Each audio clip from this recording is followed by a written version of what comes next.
Tu nous purifies par ton sang précieux, Jésus. À toi la gloire, à toi l'honneur. Et le peuple de Dieu dira Amen et Amen. Alléluia, on peut s'asseoir. Combien de chrétiens peuvent demander pardon au Seigneur de s'être présentés un dimanche matin devant les frères et les sœurs, peut-être avec des bonnes intentions,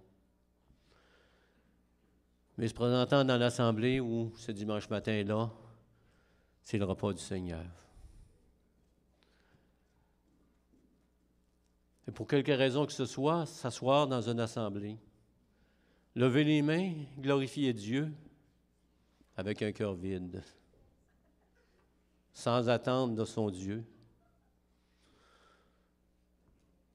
sans penser que Dieu est présent dans toute sa sainteté, sa splendeur, dans sa grandeur, dans son amour, mais en venant comme dans une religion. Un mot qui fait peur dans les églises locales, soi-disant chrétiennes évangéliques, mais que parfois les gens, malheureusement, n'ont pas le cœur tourné vers le Seigneur. Sont devenus, par habitude, des religieux du dimanche, se questionnant quelquefois dans la semaine sur leurs conditions spirituelles, sans plus ni rien.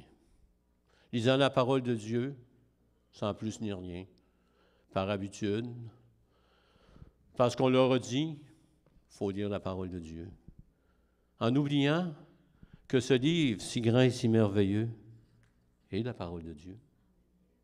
Elle est la vie. Elle est la vie.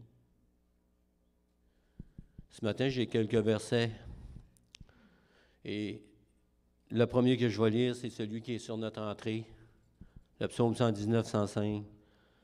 Ta parole est une lampe à mes pieds et une lumière sur mon sentier.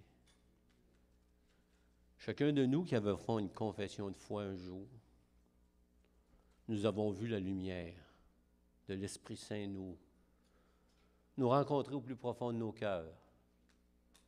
L'Esprit Saint qui a pénétré, qui nous a donné une lumière sur les ténèbres qui avaient envahi nos vies, où nous marchions dans cette noirceur que nous ne pouvons même pas réaliser à l'époque.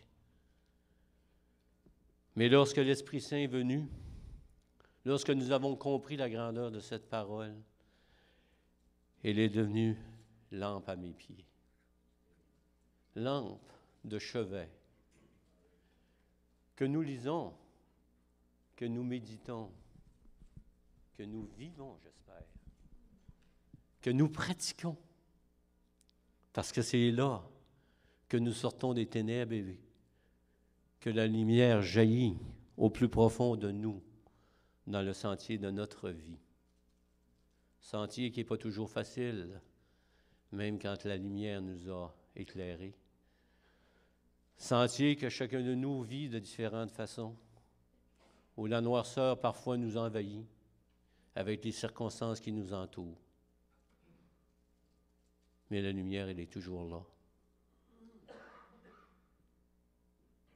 À nous de la tenir éclairée. Cette lampe de chevet ne doit pas s'éteindre quand la noirceur vient. Elle doit demeurer comme une veilleuse qui, la nuit, dans la noirceur, nous donne une direction. Ta parole est une lampe à mes pieds.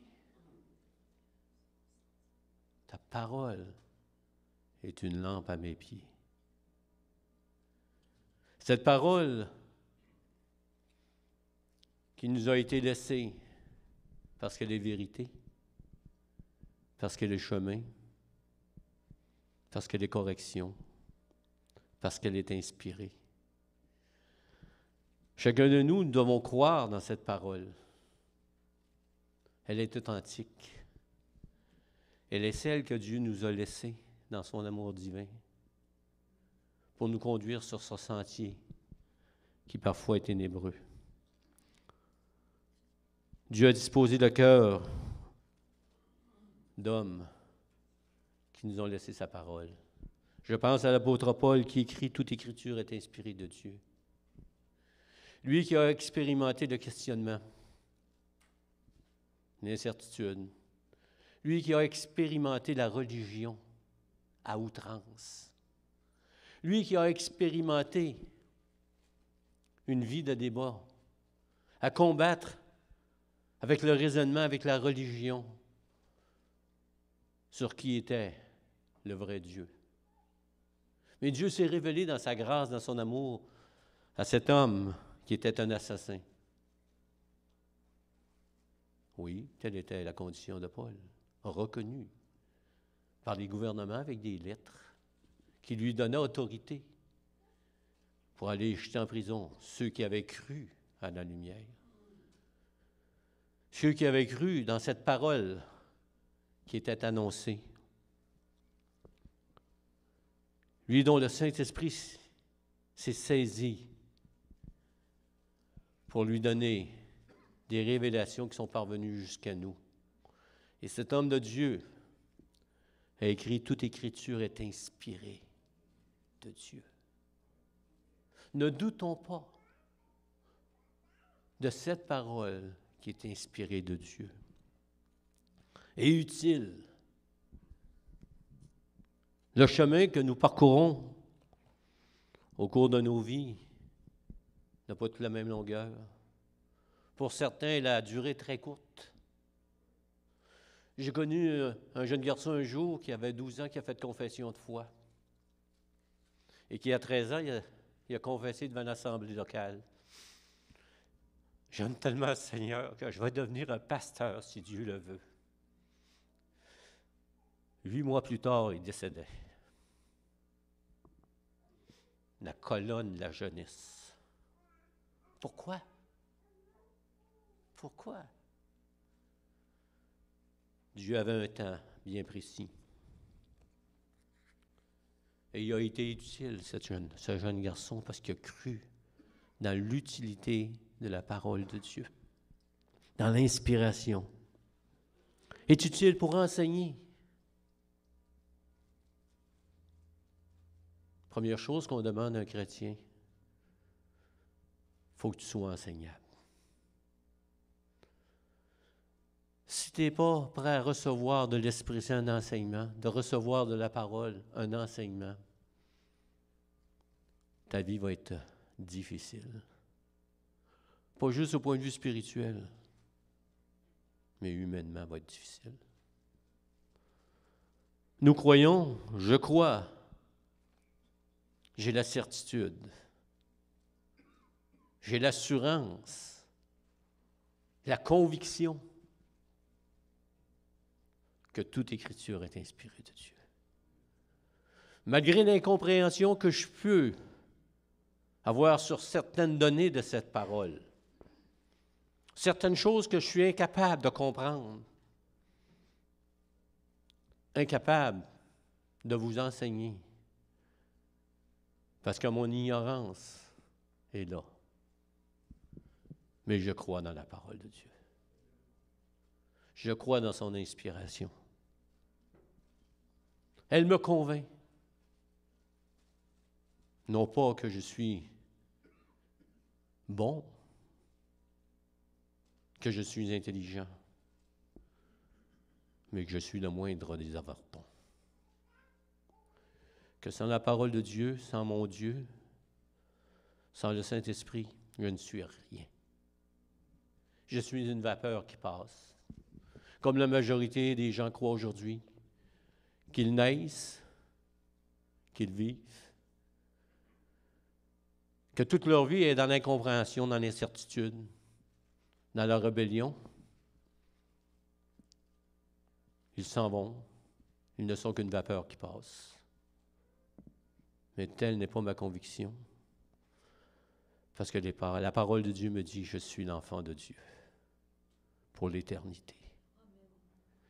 Et que cette dimension d'aujourd'hui n'est qu'un passage. Mais que dans ce passage, ce Dieu d'éternité, ce Dieu d'amour, voit mon incertitude, voit mon incompréhension devant sa parole, et il me garde, parce que sa parole me le certifie. Il me protège. Il me convainc. Lorsque j'entends une parole, comme j'ai entendu ce matin, repens-toi. Je n'ai pas dit repentez-vous, j'ai dit repens-toi. Et combien dans notre cheminement, nous vivons sans oublier, en oubliant plutôt, que même si nous sommes nés de nouveau, nous devons haïr le péché. Nous devrons nous en détourner tout au long de notre vie. Et le Saint-Esprit est là pour nous convaincre, non pas pour nous accuser. C'est ce que la parole de Dieu me dit. Et ça me donne une autre dimension, parce que la parole de Dieu me dit que Dieu pardonne, que Dieu a les bras ouverts, comme on a entendu ce matin, qu'il est prêt à me recevoir, peu importe ma condition. Il veut m'aider.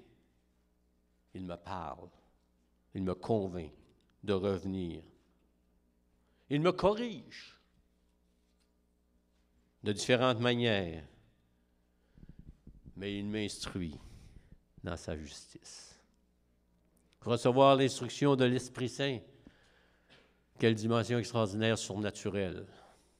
Nous cherchons le surnaturel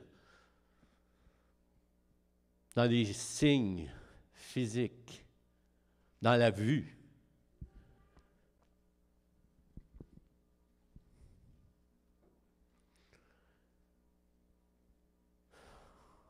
Combien notre Dieu est grand, il va au-delà de tout ce que nous pouvons imaginer, tout ce que nous pouvons concevoir. Il nous instruit au travers d'une parole qu'il nous a laissée, une parole qui parfois nous oublions. Mais heureusement que le Saint-Esprit nous rappelle dans toute la dimension qu'elle est écrite de différentes façons.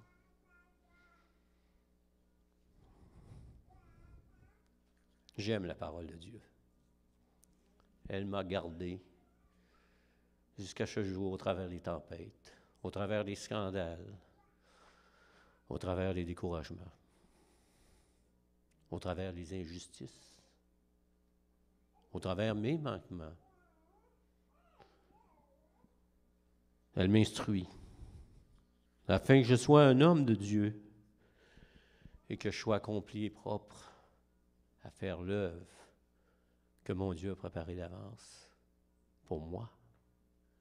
Dieu a préparé pour vous une œuvre afin que vous fassiez l'œuvre auquel il vous appelle. Ne cherchez pas à faire l'œuvre d'une autre personne. Ne désirez pas avoir ce que l'autre a, mais désirez mettre à profit l'œuvre auquel Dieu vous appelle pour que vous soyez une bénédiction envers vos frères et vos sœurs, envers ceux et celles que Dieu a mis à côté de vous pour des bonnes raisons, pour votre formation, votre instruction. Et moi, je peux dire que le Seigneur a mis des personnes sur mon ministère afin que je les considère comme elles doivent être considérées comme des enfants de Dieu. Précieux comme la prunelle de ses yeux. Vous êtes précieux aux yeux de Dieu. Dieu vous a appelé des ténèbres à son admirable lumière. Il vous a donné sa parole, qui aujourd'hui est mise à dure épreuve.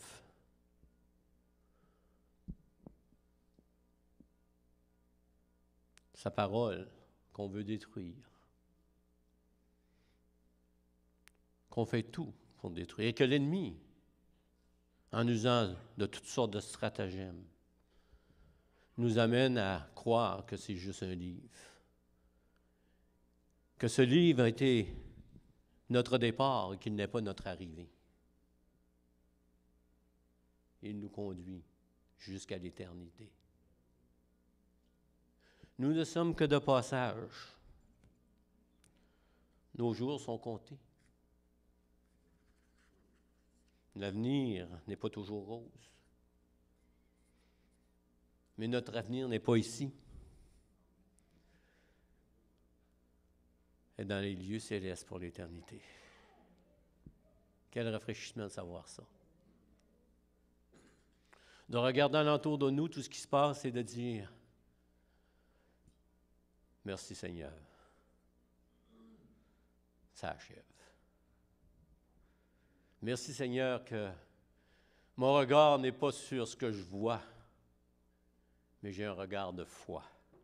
Dans cette parole qui me dit « Tu t'es repenti, tu as donné ton cœur, l'éternité t'appartient. » Un jour, tu seras dans ma présence et tu me loueras dans toute la plénitude. Cette parole qui est vivante selon Hébreu, parce qu'elle est efficace, elle est vivante. Efficace parce qu'elle transforme. Si nos vies ne changent pas instant après instant, sondons les Écritures, parce que nous oublions notre visage. Parce que la parole de Dieu est un miroir qui me reflète le visage, mon comportement, ma nature humaine, et qui me ramène dans la voie du bon sens. Elle est tranchante. Oh, quel mot difficile dans une assemblée aujourd'hui, dans les assemblées chrétiennes, de dire que la parole est tranchante, plus tranchante qu'une épée à deux tranchants. Dans des temps où certains chrétiens veulent avoir une parole douce, mielleuse, et non pas une parole qui est dure comme le roc, qui frappe en plein visage. Cette parole que Dieu nous a laissée dans sa sagesse, plus tranchante qu'une épée quelconque à deux tranchants. Tranchante.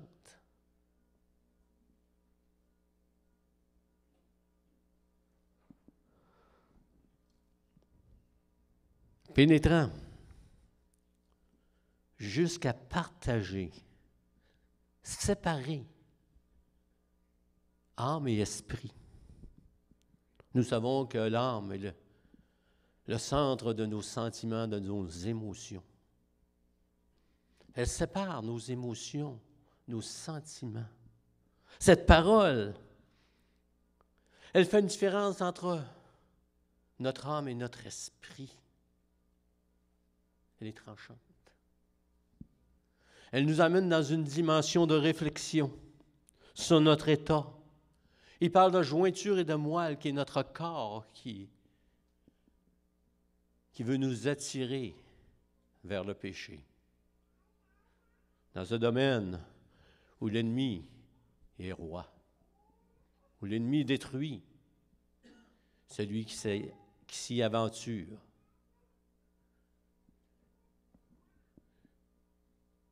Elle juge les sentiments, les pensées du cœur. Cette parole me révèle le plus profond de moi-même,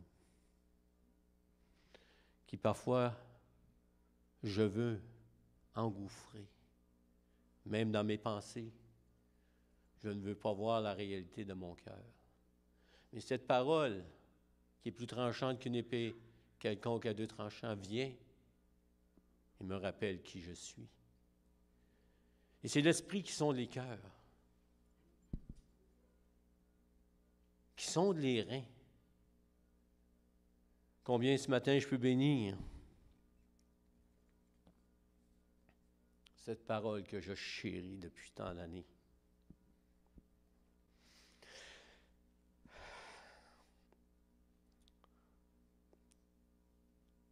et les larmes aux yeux, je vous invite à chérir cette parole qui est vie. Sans elle, vous êtes des appâts pour l'ennemi.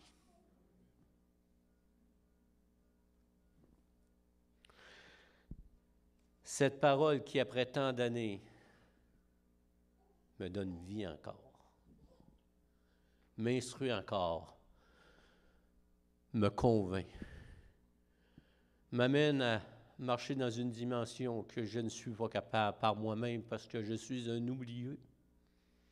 Et cette parole me rappelle là où je suis présentement, là où est mon cœur. Cette parole qui me dit là où est ton cœur, là sera ton trésor. Cette parole qui me rappelle que mon trésor, c'est mes frères et mes sœurs. Chacun de vous qui êtes précieux aux yeux de Dieu, vous êtes précieux aux yeux de vos frères et de vos sœurs. Et si tel n'est pas le cas, ouvrez votre livre de vie. Ouvrez-le. Sondez-le. Ayez un cœur ouvert pour que le Saint-Esprit fasse son œuvre en vous. Pour que ce Saint-Esprit qui est fidèle, même si dans la noirceur de nos vies parfois, lui est fidèle. Son nom est fidèle, puisqu'il est un, Père, Fils et Esprit. Chose que personne ne peut vous expliquer dans toute sa grandeur, toute sa splendeur. Que tous les théologiens du monde à l'heure actuelle cherchent encore des réponses à cette dimension surnaturelle qui est Dieu. Il dit, je suis celui qui suis. Tel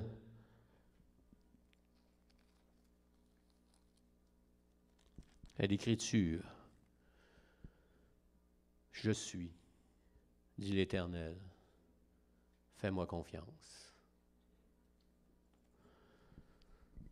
Le psaume 26, 2, sonde éternel. Éprouve-moi, fais-moi passer au creuset, mes reins, mon cœur, car ta grâce est devant mes yeux. Je marche dans ta vérité. Je marche dans ta vérité jour après jour, instant après instant. Même sur ce chemin qui parfois est sillonné de toutes sortes d'embûches. Parfois, c'est les montagnes abruptes. Parfois, c'est la plaine où c'est facile de marcher. Sonde-moi, ô Dieu, que je continue, peu importe le chemin qui est devant moi, à marcher dans ta vérité. Ta parole est la vérité. Quel livre merveilleux tu nous as laissé, ô Dieu Tout-Puissant, qui m'éprouve. Ce livre qui me sonde, car mon cœur parfois est tortueux, corrompu même. Mais lorsque j'ouvre ce livre,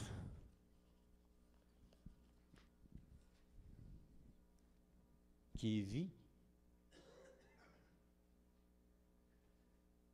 vous êtes-vous posé cette question, qu'est-ce que je ferais sans ce livre? Qu'est-ce que je ferais sans cette lampe à mes pieds? Sans cette lumière qui m'éclaire jour après jour? Qu'est-ce que je ferais sans ce livre qui sonde les profondeurs de mon cœur?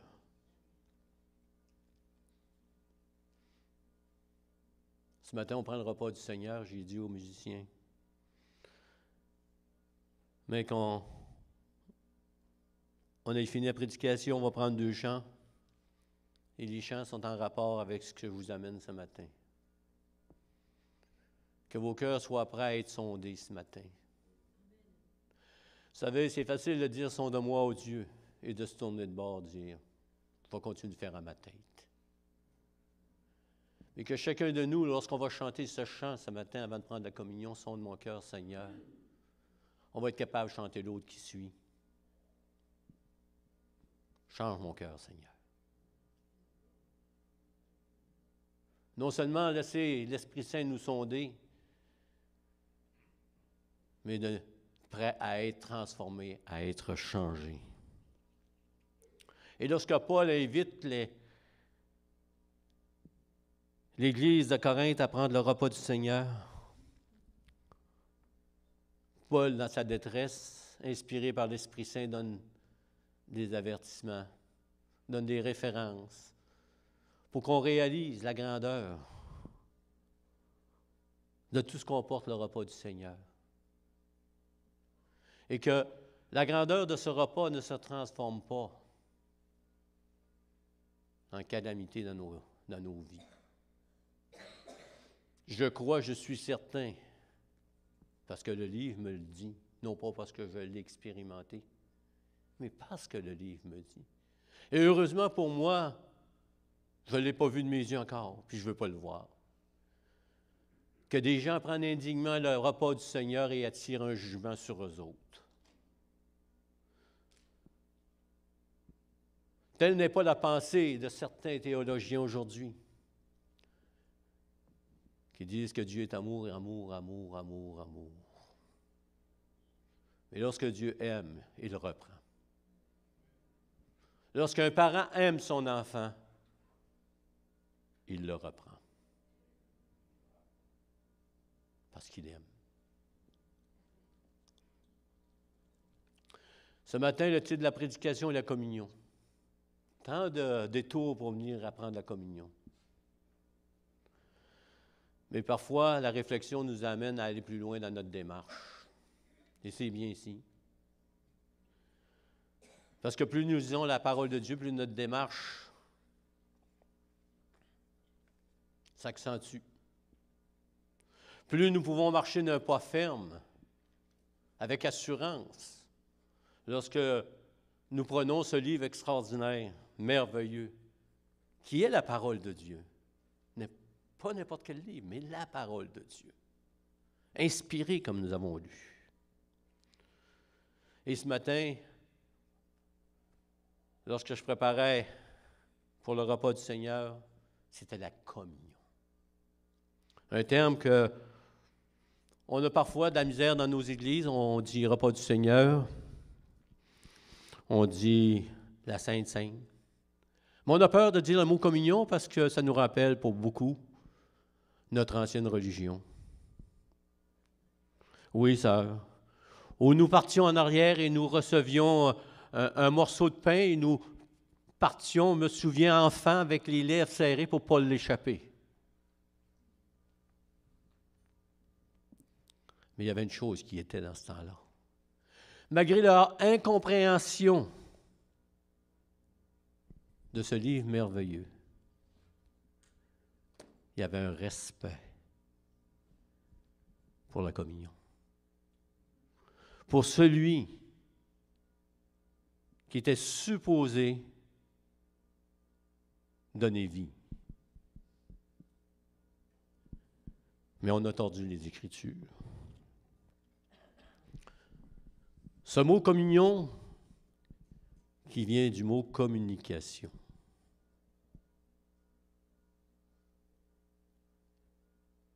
Quelle joie de pouvoir communier avec notre Dieu. Quelle joie extraordinaire de pouvoir communier avec les frères et les sœurs, de communiquer entre nous la grâce du Seigneur.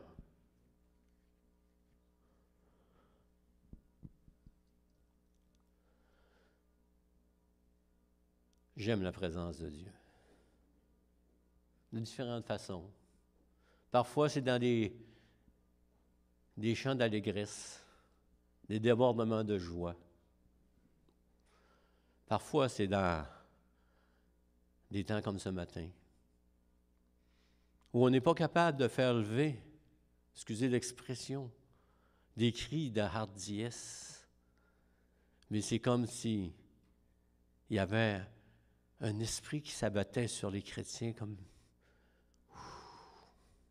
demeurez tranquille ce matin. C'est le temps où le pasteur est là et il attend. Ça faisait-tu longtemps? Je ne sais pas. 20 minutes? Ah, ouais. Eh boy, je dormais vraiment. Ah non. Nous sommes différents les uns des autres. C'est bien de même.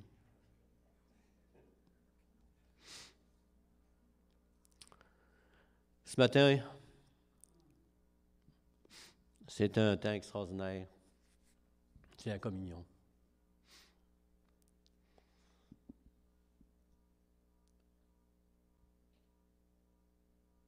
La communion, elle se prenait dans un contexte de fraternité.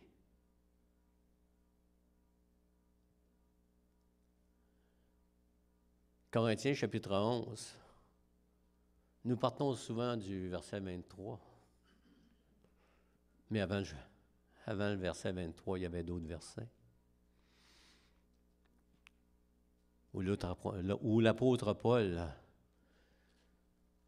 met un bémol sur la condition de cœur de ceux qui prenaient le repas du Seigneur, certains. Où certains montraient leur richesse, montraient leur abondance. Et avec la façon dont ils prenaient ce repas, ils se dépêchaient pour ne pas partager avec les pauvres. Ne pas partager avec les frères et les sœurs se considérant comme étant peut-être supérieurs ou de notre classe. Que Dieu nous protège, nous garde des classes sociales dans nos sociétés, dans nos églises. Qu'il nous garde d'une classe sociale de dirigeants, d'autorités qui se croient supérieurs parce qu'ils ont un mandat qui leur appartient dans le Seigneur. Oui, certes. Mais que tous ceux qui ont le ministère d'autorité d'amener la parole de Dieu, d'être des prédicateurs, des évangélistes, mais surtout les pasteurs,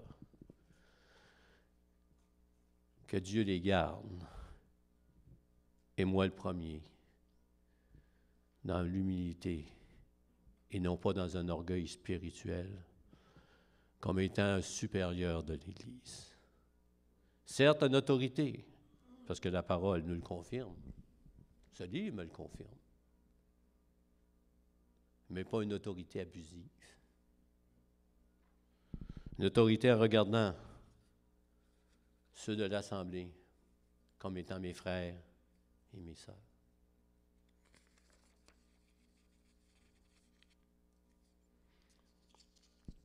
Éphésiens 1, 22, il dit, il a tout mis sous ses pieds et il l'a donné pour chef suprême à l'Église. L'Église qui est son corps. Regardez cette dimension de la parole.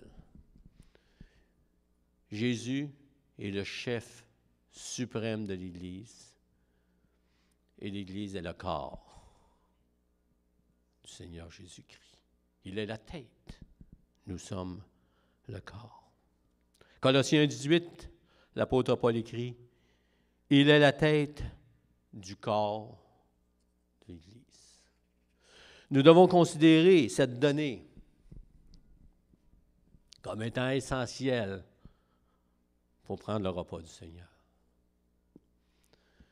Ne pas considérer un frère ou une sœur dans l'Église ou le considérer d'une moindre dimension que soi-même, ou nous croyant supérieurs à lui, est une insulte au souverain, au roi des rois, au Seigneur des seigneurs.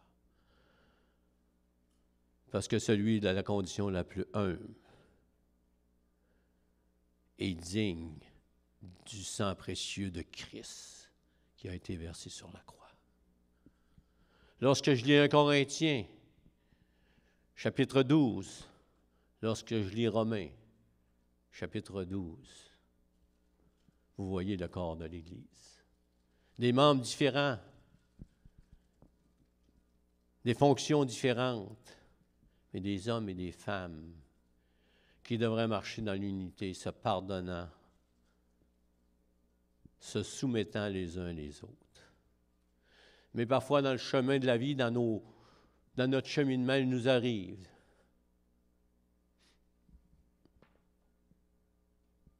de manquer, d'avoir une attitude sans peut-être le savoir ou le vouloir, ou peut-être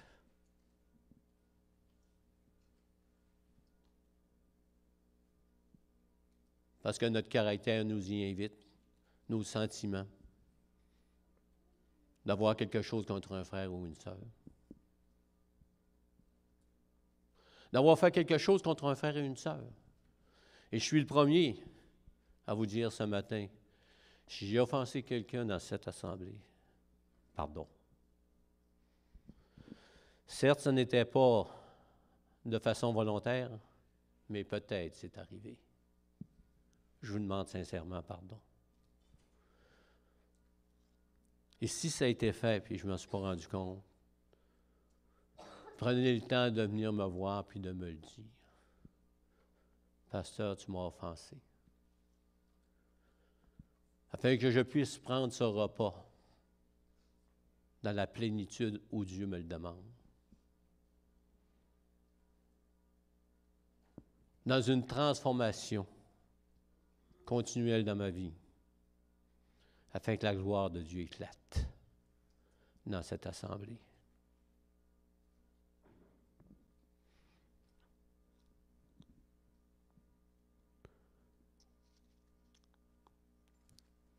J'ai certains points ce matin. Vous les connaissez, mais j'aime les répéter lorsqu'on prend le repas du Seigneur. C'est trop facile aujourd'hui. On entre dans une église et on tombe sur un dimanche matin où c'est le repas du Seigneur et on n'a pas d'instruction. Je me souviendrai de mon premier repas du Seigneur. Je me suis fait taper ses doigts. Je ne comprenais pas. Je sortais d'un contexte où dans nos églises, on s'avançait pour prendre le repas du Seigneur. Parce que si on demeurait en arrière, puis les gens nous regardaient, on se sentait mal, on s'avançait. Combien d'entre nous ont fait ça? Mais il vaut mieux rester assis et laisser passer les espèces lorsqu'on entre dans une église évangélique si on ne comprend pas le sens. Mais si ce sens n'est pas expliqué, comment l'homme qui entre dans l'assemblée peut-il discerner les choses qui sont saintes? Les choses qui sont en rapport avec ce livre d'instruction. Donc, ce matin, est-ce que le repas du Seigneur s'étend à tous? Dans un sens, oui, mais dans l'autre sens, non.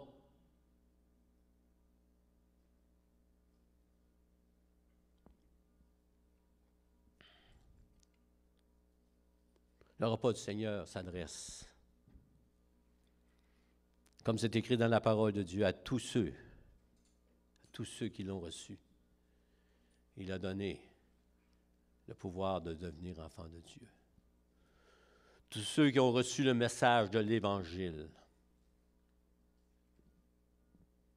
Comme on a entendu ce matin, qui se sont repentis.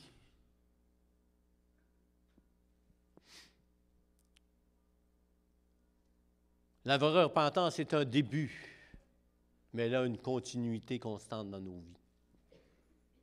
Lorsque nous chutons, lorsque nous trébuchons, lorsque nous marchons contraire à la parole de Dieu, nous devons nous repentir.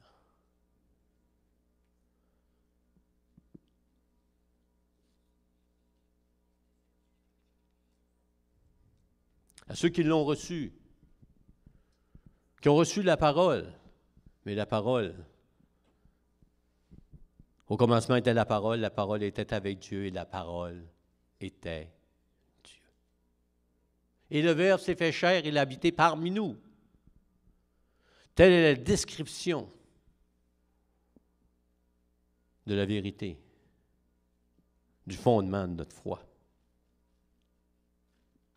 Lorsque ce premier repas est arrivé et je ne savais pas quoi faire, on ne m'avait pas donné d'instruction, il n'y avait pas d'instruction, et ils ont commencé à passer les espèces. J'ai voulu prendre parce que les autres le prenaient, je jetais. Je venais d'arriver, quand on ne connaît pas, on ziote. Et je jetais, puis tout le monde prenait la petite coupe, puis le petit pain. Fait que, je me suis fait taper ses doigts. Touche pas. Mon épouse. As-tu compris la grâce de Dieu? Si tu n'as pas compris pleinement, attends une autre fois. Merci Seigneur. Et t'as inculqué dans mon cœur la parole dès le départ. Comprendre ce que Dieu attend de ses enfants.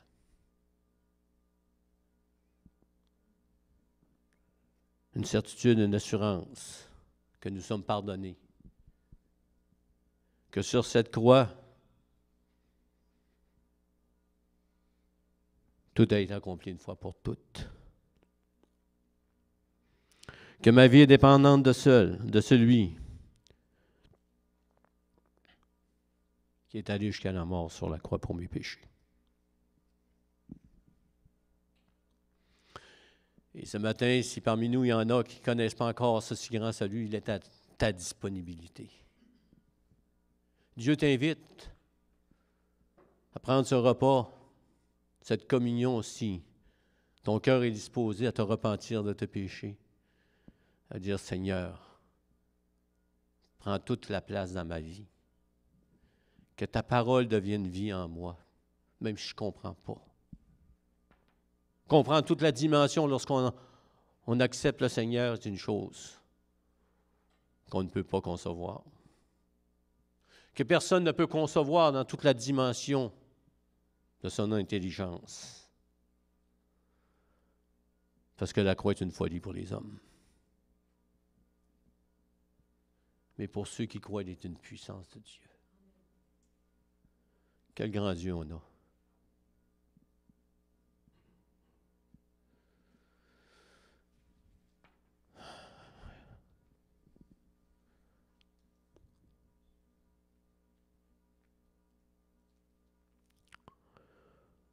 Nous devenons des enfants de Dieu. On ne vient pas au monde enfant de Dieu. Nous le devenons. Nous le devenons lorsque nous tombons à genoux, un cœur repentant, reconnaissant que nous ne sommes rien sans sa grâce, que nous sommes perdus, condamnés au feu de l'enfer. Parce que ce livre me le dit, pas mon moi. Dans une période où même les prédicateurs évangéliques sont à nous faire entendre que l'enfer n'existe plus dans les églises évangéliques. Lorsque la parole de Dieu me dit, le feu de la géhenne.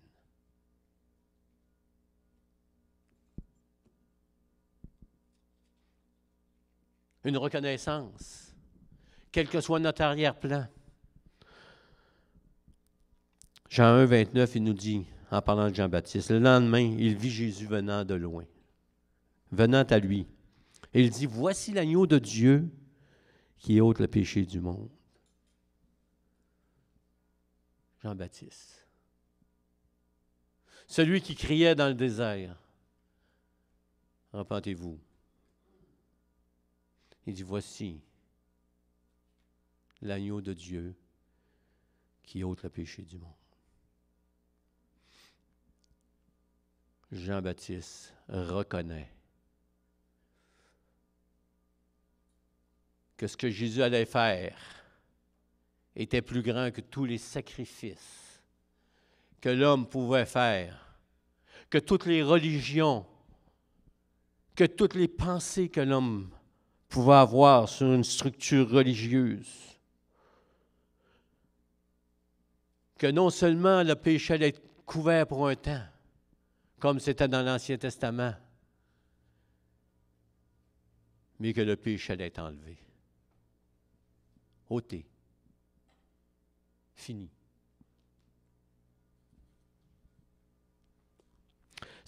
Hébreu nous dit, c'est aussi pour cela qu'il peut sauver parfaitement ceux qui s'approchent de Dieu par lui, étant toujours vivants pour intercéder à leur faveur.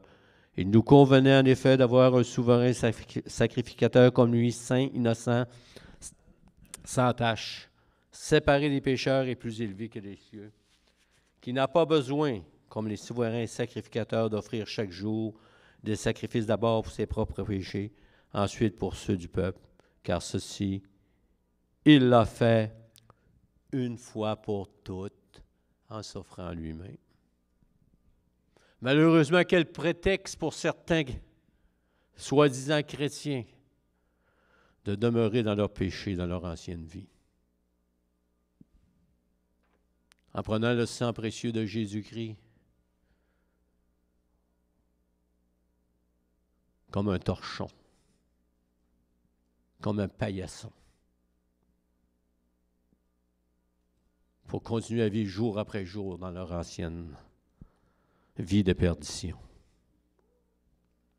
Comprendre la dimension du sacrifice de Jésus-Christ. Comme l'apôtre Paul écrit, demeurions-nous dans le péché, afin que la grâce abonde. Il est vrai que la grâce abonde. Et c'est sur la croix que Christ est mort pour qu'on soit libre. Pas de péché, mais de ne plus pécher. Voilà toute une différence.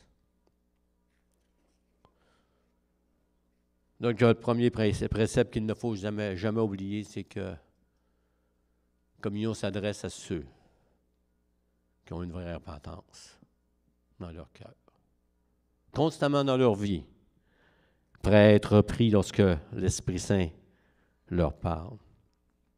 Une ordonnance. Dans la parole de Dieu, on voit deux ordonnances dans le Nouveau Testament, la communion et le baptême d'eau. Je bénis le Seigneur que la semaine prochaine, on va avoir, pas la semaine prochaine, dans 2 semaines, on va avoir 3 baptêmes d'eau.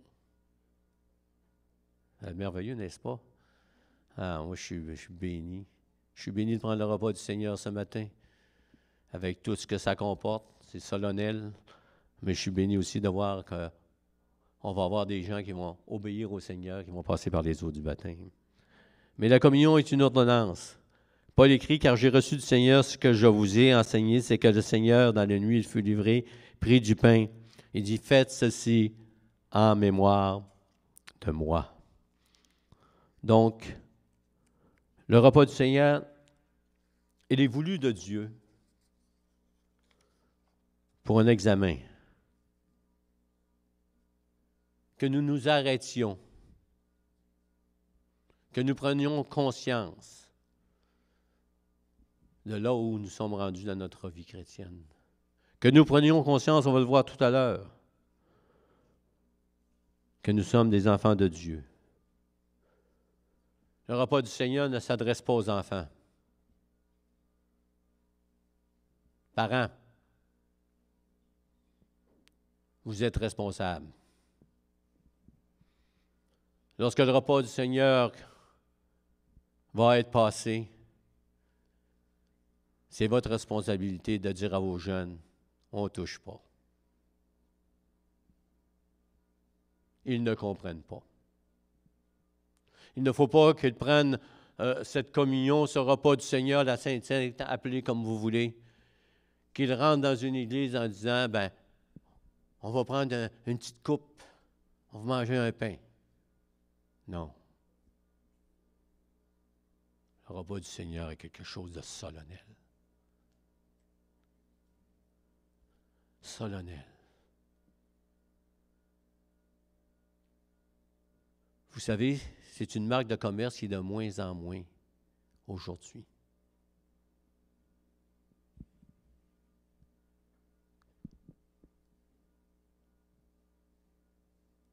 Lorsque c'est solennel, lorsqu'il y a un protocole, c'est ça que je voulais dire.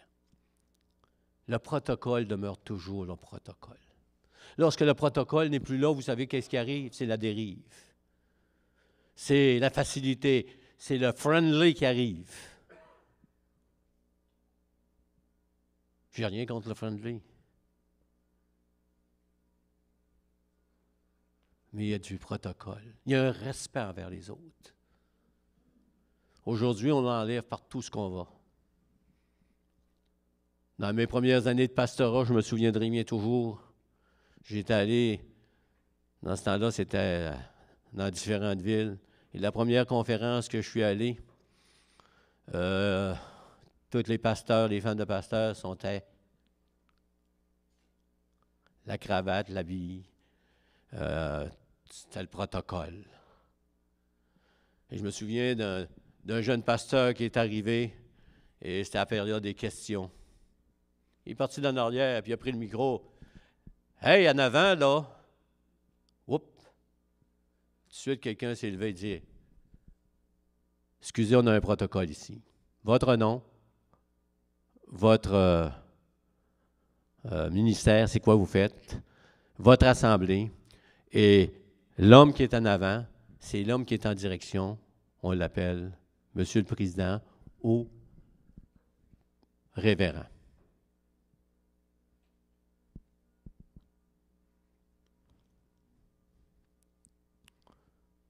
Et il y avait quelque chose qui était là, un respect. Et au moment où un prédicateur, je me souviens, j'étais à Toronto, à une conférence, où le prédicateur est arrivé en jeans, chemise carottée. Il s'est assis dans les escaliers et dit « Salut, c'est moi qui dirige aujourd'hui. » Ça a tout changé. Vous me direz peut-être, la vie ne fait pas le moine. Mais il y a un certain respect quelque part.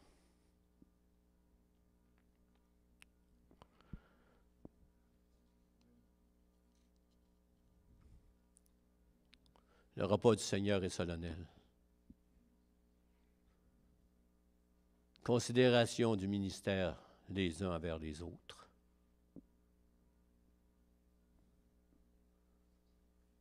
Considération envers mon frère et ma sœur. Le repas du Seigneur est un temps de réflexion personnelle. Verset 28, il dit que chacun donc s'éprouve soi-même. Tu as une responsabilité ce matin, c'est le repas du Seigneur. C'est de t'examiner. De laisser l'Esprit Saint que nous désirons tous avoir d'une façon particulière, chacun de notre façon. Mais c'est de dire, Esprit Saint, sonde moi. Sonde mon cœur ce matin. Éprouve-moi. Regarde la condition. Fais passer, eux creusaient, mes reins et mon cœur. Parce que ta grâce est devant mes yeux, Seigneur. Lorsque je prends le repas du Seigneur, ta grâce est devant mes yeux. C'est une action de grâce que je prends ce matin, en ayant un regard fixé sur celui qui m'a aimé, le premier. Et ce qui nous amène au point ce matin que souvent dans nos églises, on néglige. Malheureusement, qu'on passe vite par-dessus ça. Et ici, on a le malheur de le dire, ben, peut-être que ça frustre des gens. Mais ce livre, qui est vie, veut redonner la vie à ceux qui, ce matin, prennent le repas du Seigneur. Non pas pour vous écraser, mais pour vous libérer du joug qui est peut-être sur vous.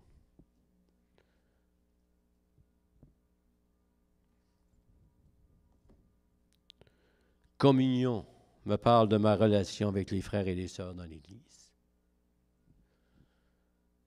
Endroit choisi de Dieu pour me former, me transformer, me corriger, m'instruire.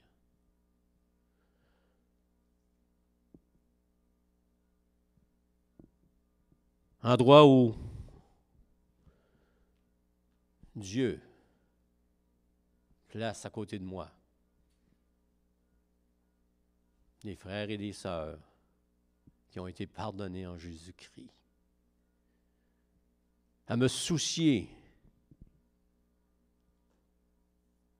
de ma relation avec mes frères et mes sœurs. Et si ta relation n'est pas claire avec un frère ou une sœur, puis tu ne peux pas la régler ce matin, passe le repas du Seigneur. Parce que la parole de Dieu nous dit que si tu ne discernes pas que ton frère est précieux aux yeux de Dieu, que tu n'es pas capable, tu ne veux pas rétablir la situation, bien la parole de Dieu dit t'attires un jugement contre toi-même. Parole de vie, parole de protection. Éphésiens 4:2, notre sœur avait ça ce matin, sans nous consulter. Elle parle de la marche chrétienne en toute humilité et douceur, avec patience. Oh, patience, comment est-ce qu'il nous en faut, hein? Vous supportant les uns les autres avec charité. Vous supportant. Non pas en écrasant, mais en supportant. Un support. C'est là pour aider quelqu'un. Vous supportant les uns les autres avec amour. Vous efforçant. Le repas du Seigneur. Hey, nous efforçant de conserver l'unité de l'esprit. Amen. Par le lien de la paix. L'unité de l'esprit par le lien de la paix. Il y a un seul corps et un seul esprit. Comme aussi, vous avez été appelés à une seule espérance par votre vocation. Colossiens 3:13 nous dit, supportez-vous les uns les autres. Et s'il a un sujet de se plaindre de l'autre, pardonnez-vous réciproquement de même que Christ vous a pardonné, pardonnez-vous aussi.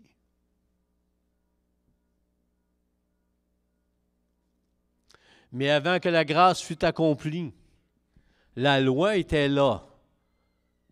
La loi.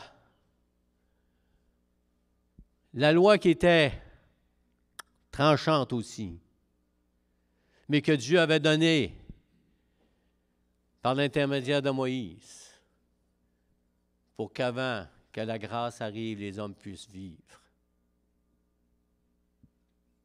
en paix, les uns avec les autres. Cette loi qui apportait, qui disait d'amener une offrande à l'Éternel. Et combien la religion faisait que les gens apportaient des offrandes, juste pour apporter des offrandes, sans se soucier de son frère, de l'état, non pas matériel du frère et de la sœur, peut-être c'était aussi dans ce domaine-là, mais surtout dans la dimension spirituelle.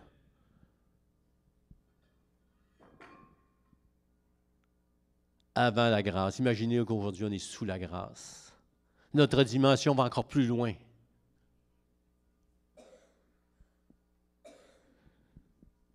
Et d'ici, tu présentes ton offrande à l'autel. Et que là, tout à coup, tu te souviennes que ton frère a quelque chose contre toi. Ça ne va pas dans ma dimension du tout. J'aurais bien aimé que moi, je me souvienne que j'ai quelque chose contre lui. C'est beaucoup plus facile. de dire, hey, lui, il a quelque chose contre moi, on va régler ça. Mais là, tu sais qu'il y a quelque chose contre toi, mais souvent, tu ne sais pas quoi. Mais il dit, laisse là ton offrande. Laisse ton offrande. Laisse là ton offrande devant l'autel. Il va d'abord te réconcilier avec ton frère, puis viens présenter ton offrande. Ce matin, si tu penses qu'il y a quelqu'un qui a quelque chose contre toi, peut-être que tu ne peux pas le régler ce matin, mais tu as le désir de le régler. Il n'y a aucun problème à prendre le repas du Seigneur. Mais si tu ne veux pas le régler, la parole de Dieu nous dit, abstiens-toi de prendre le repas du Seigneur.